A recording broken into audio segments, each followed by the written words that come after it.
अस्सलामुअलैकुम नाज़रीन कराम, नई वीडियो में आपको खुश आमदीद कहते हैं। आप जानते हैं कि आज सुप्रीम कोर्ट में प्रैक्टिस एंड प्रोसीजर बिल पर फुल कोर्ट समाअत जारी रही। इस फुल कोर्ट समाअत को अगर देखा जाए तो इसमें जस्टिस मुनीब और जस्टिस आयशा मलिक ने सबको खामोश करवा दिया, चुप करवा दिया। जस्टिस काजी फ़ाइज़ ईसा ने कहा था कि वो चाहते हैं कि आज इस मामले को इख्तिताम पजीर करें, लेकिन ये इख्तिताम पजीर नहीं हो पाया। पिछली समाअत के दौरान भी इनकी ख्वाहिश या कोशिश यही थी कि इस मुकदमे को ख़त्म किया जाए, लेकिन यह मुकदमा ख़त्म नहीं हो रहा। आज जस्टिस मुनीब का एक ऐसा सवाल था जिसके बाद मेरे ख्याल में केस में कुछ बाकी नहीं रह गया। उन्होंने कहा कि देखें, अगर पार्लिमान सुप्रीम कोर्ट के इंतज़ामी इख्तियारात के हवाले से कानून साजी के इख्तियार रखता है तो कल को यही पार्लिमान सुप्रीम कोर्ट की बजाय वफाकी हुकूमत को ये कहेगी कि आप सुप्रीम कोर्ट के इंतज़ामी इख्तियारात के हवाले से चीज़ें करें या कानून साजी करें। आखिर ये सिलसिला कहाँ पर रुकेगा? ये बड़ा अहम सवाल है कि अगर पार्लियामेंट ये खुद कर सकती है तो पार्लियामेंट सुप्रीम कोर्ट की बजाय वफाकी हुकूमत को भी कह सकती है। इस सवाल का जवाब होना चाहिए। लेकिन सबसे दिलचस्प जस्टिस आयशा मलिक का वो सवाल था जिस पर सोशल मीडिया के लोग लास्ट टाइम भी बातें कर रहे थे। जस्टिस आयशा मलिक ने कहा कि फुल कोर्ट के खिलाफ अपील कहाँ हो सकती है। मसला ये है कि जो प्रैक्टिस एंड प्रोसीजर एक्ट के तहत आप चीज़ें लेके आ रहे हैं उसमें आप ये कह रहे हैं कि 184(3) के तहत क्योंकि पहले अपील का हक नहीं था, अब अपील का हम हक दे रहे हैं। तो जस्टिस आयशा मलिक ने आज फिर दोबारा यही सवाल उठाया कि प्रैक्टिस एंड प्रोसीजर एक्ट 184 के तहत मुकदमात में अपील का हक देता है और इस वक्त 184 सब क्लॉज 3 का केस फुल कोर्ट सुन रही है। इसके खिलाफ अपील कहां पे की जाएगी? यानी आप कह रहे हैं कि यह कानून अपील का हक देगा, लेकिन अब चूंकि बन ही फुल कोर्ट गई है तो अब आप अपील कहां पे लेके जाएंगे? अगर कानून का मकसद इंसाफ तक रसाई है तो फुल कोर्ट के खिलाफ अपील का हक क्यों नहीं हासिल होगा? यानी आपका पूरा नुक्ता यह है कि अपील का हक नहीं है तो हम अपील का हक दे रहे हैं। तो वो कहती हैं कि अपील का हक फिर फुल कोर्ट के खिलाफ क्यों नहीं है? फिर जस्टिस आयशा मलिक ने कहा कि क्या फुल कोर्ट के खिलाफ अपील का हक ना होना इंसाफ तक रसाई के मुनाफी नहीं है?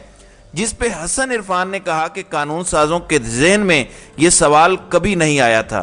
तो जस्टिस आयशा मलिक ने कहा कि अपील का हक बरकरार रखने का एक मतलब यह है कि फुल कोर्ट या लार्जर बेंच का रास्ता ब्लॉक हो गया है। अब ये वो बड़े अहम मामलात हैं जो आज पाकिस्तान की सुप्रीम कोर्ट के अंदर चलते दिखाई दिए। फिर एक और बड़ी अहम बात हुई। चीफ जस्टिस बोले कि माजी में सुप्रीम कोर्ट ने एक डिक्टेटर को आइन को रोंदने का इख्तियार दिया और आइन के बरक्स फैसले दिए। बिल्कुल ठीक बात है, इसमें कोई शक नहीं। चलें हम इसे छोड़ देते हैं। फिर इन्होंने कहा कि आप जब मार्शल लॉ लगता है तब दरखास्त क्यों नहीं लेके आते?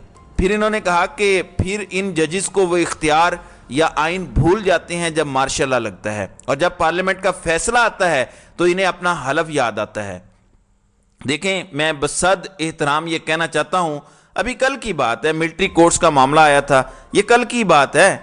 अगर काजी फ़ाइज़ ईसा मिलिट्री कोर्ट्स का फैसला नहीं सुन पाए, केस नहीं सुन पाए, तो वो बाकी चीफ जस्टिस साहिबान को किस मुंह से ताने दे रहे हैं कि वो तो उठ के चले जाते हैं या आइन भूल जाते हैं?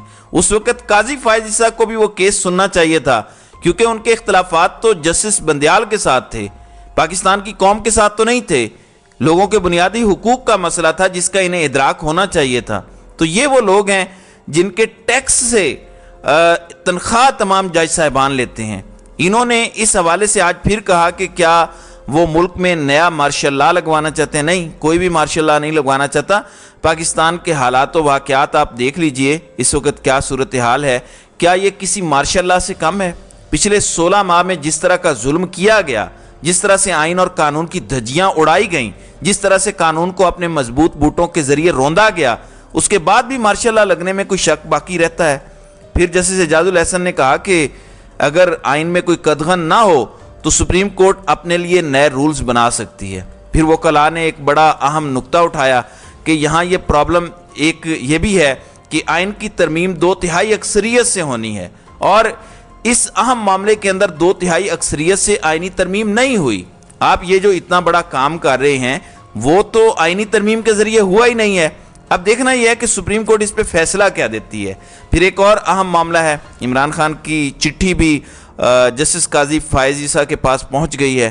امید ہے کہ وہ فیصلہ اس پر کر لیں گے، جب وہ کہہ رہے ہیں کہ آئین، قانون اور حلف، دیکھیں جس آئین کے تحت انہوں نے حلف لیا ہے وہ آئین یہ کہتا ہے کہ اگر کسی شخص کا کوئی جرم ہو تو اس کو عدالت میں پیش کیا جائے اور اس پر جو بھی ہو اس کو فیئر ٹرائل کا موقع دیا جائے۔ اب پاکستان تحریک انصاف کی جانب سے آج بتایا گیا ہے، تحریک انصاف کی جانب سے، کہ پاکستان تحریک انصاف نے نگران وزیر اعظم اور چیف الیکشن کمشنر سے جبری طور پر لاپتہ کیے گئے اپنے ذمہ داران اور کارکنان کی بازیابی کا مطالبہ کیا ہے۔ پاکستان تحریک انصاف نے نگران وزیر اعظم اور چیف الیکشن کمشنر کو الگ الگ خطوط لکھے ہیں اور خط کی نقول چاروں نگران وزرائے اعلیٰ کو بھی بھیج دی گئی ہیں، اور اب اس حوالے سے انہوں نے کہا کہ فاروق حبیب، صداقت عباسی، عثمان ڈار، اویس یونس، عرفان سلیم، عبد الکریم خان اور عوامی مسلم لیگ کے سربراہ شیخ رشید کئی روز سے لاپتہ ہیں۔ جب تک ان افراد کو رہا اور جبری گمشدگیوں کے ذمہ داران کو کٹہرے میں نہیں لایا جاتا، آئندہ عام انتخابات کی شفافیت پر سوال رہے گا۔ اس حوالے سے آپ دیکھنا یہ ہے کہ جسٹس قاضی فائز عیسیٰ کیا ایکشن لیتے ہیں، کیا اس ملک میں ریلیف آپ نے صرف اور صرف نواز شریف کو ہی دینا ہے؟ اب آج بھی رانا ثناء اللہ ماڈل ٹاؤن لاہور کے اندر پریس کانفرنس کر رہے تھے اور کہہ رہے تھے کہ نواز شریف ضمانت لے کر پاکستان میں آئیں گے اور وہ سرنڈر کریں گے عدالتوں کے سامنے۔ بالکل ٹھیک ہے، نواز شریف رائٹ نو ضمانت نہ بھی لے کر آئیں، ان کو کوئی گرفتار کرنے کی ہمت اور جرت نہیں کر سکتا۔ وہ جن کی عشیر بات کے ساتھ، جن کی خواہشات کے ساتھ، جن کی مرضی اور منشا کے ساتھ واپس آ رہے ہیں، ان کے لیے آئین، قانون اور عدالتیں کیا چیز ہیں؟ ان کے لیے یہ چیزیں کوئی میٹر نہیں کرتی، تو وہ جیسے چاہیں آ سکتے ہیں۔ پھر رانا ثناء اللہ فرماتے ہیں کہ نواز شریف کسی ڈیل کے تحت واپس نہیں آ رہے۔ جناب کون کہہ رہا ہے کہ نواز شریف کسی ڈیل کے تحت واپس آ رہے ہیں؟ بالکل بھی نواز شریف ڈیل کے تحت واپس نہیں آ رہے۔ پھر ناظرین کرام، میں نے پچھلی ویڈیو میں آپ کو بتایا تھا کہ سائفر والے جج نے خط لکھا ہے وزارت قانون کو، اور جج صاحب خود سے کہہ رہے تھے کہ کہیں عمران خان کو سیکیورٹی خدشات تو نہیں ہیں۔ تو اس کے اوپر آج وزارت قانون نے کہا ہے کہ ہمیں عمران خان کے سائفر والے معاملے پر جیل کے اندر ٹرائل کرنے پر کوئی اعتراض نہیں ہے۔ تو انہوں نے باقاعدہ NOC جاری کر دیا ہے، جس کے بعد سائفر کیس کی سماعت کل اڈیالہ جیل میں ہوگی، جس کا مطلب ہے کہ کل عمران خان کو جوڈیشل کمپلیکس میں اسپیشل عدالت میں پیش نہیں کیا جائے گا اور جج صاحب خود چل کے عمران خان کے پاس جیل میں جائیں گے۔ دوسری جانب سائفر کیس کی سماعت ان کیمرہ ڈکلیئر کرنے کے لیے خصوصی عدالت میں FIA کی جانب سے باقاعدہ ایک درخواست دائر کی گئی ہے اور کہا گیا ہے کہ یہ سماعت ان کیمرہ ہونی چاہیے۔ حساس معلومات کی وجہ سے عدالت ان کیمرہ سماعت ڈکلیئر کرے۔ چونکہ اب کل سماعت ہونی ہے اور ویسے بھی جیل کے اندر ہے، تو میرے خیال سے اس کی زحمت کی بھی ضرورت نہیں ہے جس میں آپ کہیں کہ ان کیمرہ کرنی چاہیے۔ ہاں، میں آپ کو ایک اور بات بتانا چاہتا ہوں کہ آپ عمران خان کو فکس کرنے کے چکر میں ہیں۔ ایک خبر سن لیجئے جس سے آپ کو اندازہ ہوگا کہ عمران خان کے چکر میں انہوں نے کتنا کچھ تباہ کر دیا ہے۔ عالمی بینک کے مطابق پاکستان کے اندر غربت کی شرح میں بڑا اضافہ ہوا ہے۔ عالمی بینک کے مطابق ایک سال میں غربت 34.2% سے بڑھ کے 39.4% ہو گئی ہے، یعنی ایک سال میں 1.25 کروڑ افراد خط غربت سے نیچے چلے گئے ہیں۔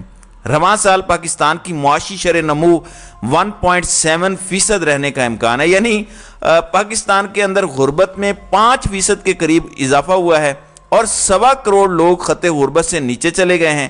اب آپ معیشت کی 1.7% ترقی کی شرح کے ساتھ بھی خوش ہیں، لیکن جب عمران خان کے دور میں یہی معیشت 6% کے ساتھ ترقی کر رہی تھی، تب آپ کہہ رہے تھے کہ شاید پاکستان ڈیفالٹ کرنے والا ہے۔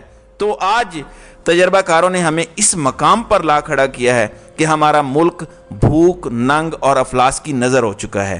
تو ناظرین کرام، آپ کی اس ویڈیو کے حوالے سے کیا رائے ہے؟ آپ اپنی رائے کا اظہار کامنٹ سیکشن میں ضرور کیجیے گا۔